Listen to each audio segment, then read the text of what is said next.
hasta Venezuela con las últimas declaraciones de Nicolás Maduro, que ahora arremetió contra TikTok. Dijo que le suspendieron la posibilidad de transmitir en vivo a través de su cuenta en esa red social y acusó a los propietarios de TikTok, que sabemos que son chinos, de fomentar una guerra civil en Venezuela.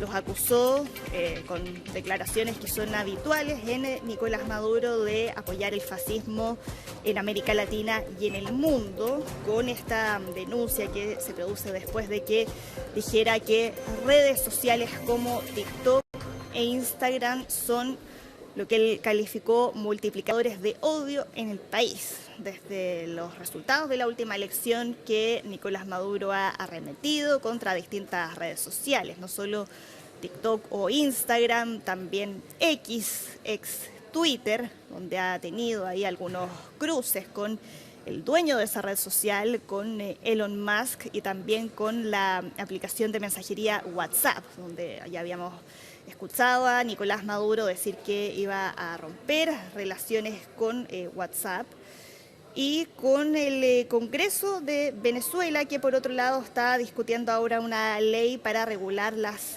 organizaciones no gubernamentales, parte de un paquete legislativo polémico que están impulsando ahora en medio de las acusaciones de fraude electoral por parte de la oposición y bajo la advertencia de Naciones Unidas, que habla de la existencia de un clima de miedo en Venezuela. Y el presidente de la Asamblea Nacional, del Congreso, Jorge Rodríguez, le anunció a Maduro que se va a dedicar en el periodo actual de sesiones a aprobar un paquete de leyes para lo que ellos llaman defender a la población del odio. Ya estamos de regreso para tomar el pulso a lo que está ocurriendo en Venezuela, porque sigue siendo tema después de los resultados del 28 de julio y todas las dudas que siguen existiendo respecto a la transparencia de los resultados, con las acusaciones fundadas de la oposición y de otros países respecto a un presunto fraude electoral. Queremos saber cómo está la situación y ya tomamos contacto con Julio Cellini, analista político venezolano, que ya está en contacto con nosotros. ¿Cómo estás, Julio? Muy buenas tardes. Bien, un gusto, Soledad, estar contigo y con todos ustedes. Un gran saludo. Muchas gracias, Julio. Queríamos partir preguntándote si nos puedes hacer ahí un resumen general de cómo está el ambiente en Venezuela durante esta semana. Hemos visto que ha decaído en parte el ánimo de movilizaciones que sí habíamos visto la semana después de los resultados del 28 de julio. ¿Qué es lo que está pasando ahora? Mira, hoy justamente le decía a un querido amigo diplomático peruano con quien conversaba que Venezuela probablemente es el país de América Latina que en los últimos 25 años ha reportado las más grandes manifestaciones populares y las más valientes manifestaciones de calle que se hayan visto. Difícilmente algún otro país latinoamericano nos gana en ese sentido, pero también tenemos un desgaste importante en términos pues de movilizaciones en torno pues a la situación política, porque la represión que ha habido en los últimos años en Venezuela ha sido muy fuerte y obviamente la población al salir a la calle a protestar en la defensa o en el reclamo de sus legítimos derechos se expone a una represión que ha sido desmedida por parte del Estado venezolano, y en ese sentido pues es total y absolutamente comprensible que la duración de las protestas sea muy poca, inclusive cuando la gente puede estar sintiendo de alguna forma defraudada su voluntad expresada el 28 de julio pasado. En todo caso, la solicitud que se ha hecho por parte de las distintas fuerzas vivas del país, incluyendo por supuesto la dirigencia política que dirige Edmundo González y María Corina Machado, ha sido de protestas pacíficas, porque lo que menos queremos como sociedad es violencia, y en el terreno de la violencia el gobierno venezolano suele ganar porque controla la fuerza bruta y porque no parece tener escrúpulos en el sentido de llevar adelante pues los mecanismos represivos. De tal manera que eso es lo que estamos viendo y la solicitud que se hace en los actuales momentos es la misma. Y lo hace también la comunidad internacional, que se muestren las actas electorales y el gobierno venezolano debería ser el más interesado en que las actas se muestren porque se atribuyen una victoria electoral. Entonces, ¿cuál es el problema? Que las actas sean mostradas como corresponde. Esa es la demanda que hace la sociedad venezolana y es la demanda también que hace la comunidad internacional, que debo decir que pocas veces se ha puesto tan de acuerdo, pocas veces ha habido un consenso tan claro de la comunidad internacional en solicitar algo con respecto a Venezuela, que en este caso todos coinciden en que lo conducente es que se muestren las actas como corresponde legalmente.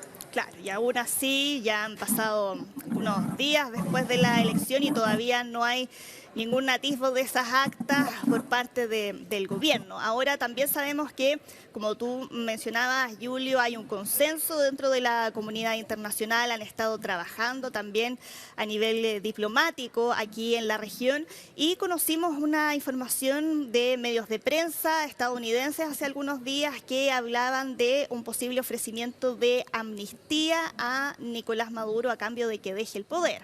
Claro, desde Estados Unidos después salieron a negar todo eso, difícilmente lo reconozcan si es que también están llevando a cabo alguna labor de ese tipo, pero ¿te parece alguna salida factible frente a la crisis cuando la pregunta que nos seguimos haciendo todavía muchos es qué es lo que viene ahora, dada esta reticencia del gobierno a reconocer los resultados y a dejar el poder? Bueno, lo que signa el momento actual en Venezuela es precisamente la incertidumbre. Hay incertidumbre con respecto al resultado electoral. Los dos grupos políticos se atribuyen una victoria. Pues la oposición dice tener y ha mostrado en una página web las actas electorales con las cuales considera pues que la victoria es aplastante. El gobierno pues se sostiene en su institucionalidad para de alguna forma refrendar la victoria electoral y en el medio están los venezolanos con una gran incertidumbre sin saber cuál es el porvenir y caminamos hacia el 10 de enero que es la fecha cuando corresponde constitucionalmente la toma de juramento del presidente electo. Y en ese sentido, pues todavía siguen habiendo grandes incógnitas. A mí me preocupa mucho cuando veo en medios de comunicación que se filtran determinadas informaciones que pueden ser ciertas, muy seguramente, en cuanto a los ofrecimientos por parte de los Estados Unidos, pero cuando se filtran este tipo de cosas en los medios de comunicación, eso le hace daño a cualquier tipo de negociación política, que el principio de las negociaciones políticas es que nada está acordado hasta que todo esté acordado. Y en ese sentido es preocupante cuando estas cosas surgen, porque entonces lo que consigue por parte del gobierno venezolano es cerrarse precisamente porque se le presenta en situación de minusvalía. Y eso entorpece cualquier tipo de negociación. Ahora, yo no tengo ninguna duda de que la crisis, la salida a la crisis que confronta a Venezuela es y tiene que ser negociada. No existe otro camino que no sea negociado. Y hay que bajar los costos de salida que el gobierno estima que tiene en este momento y que obviamente eso cierra la posibilidad a cualquier pues, transferencia del poder. De tal manera que tiene que avanzarse en ese sentido.